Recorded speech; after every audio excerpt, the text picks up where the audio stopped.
خلق السماوات والأرض واختلاف الليل والنهار لآيات لأولي الألباب. بے شک زمین و آسمان کی پیدائش میں اور رات اور دن کے آنے جانے میں عقل مندوں کے لیے بڑی نشانیاں ہیں.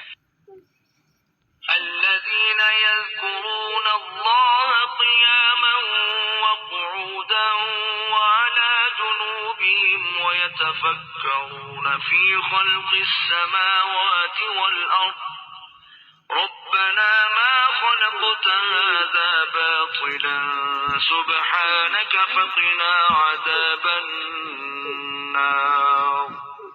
یعنی ان لوگوں کے لیے جو اٹھتے بیٹھتے اور لیٹے ہوئے ہر حال میں اللہ ہی کو یاد کرتے ہیں اور زمین و آسمان کی پیدائش پر غور کرتے ہیں اور یہ کہتے ہیں کہ اے ہمارے رب تو نے اس کائنات کو بے فائدہ نہیں بنایا، تو ہر عیب سے پاک ہے، بس ہمیں آگ کے عذاب سے بچا لے.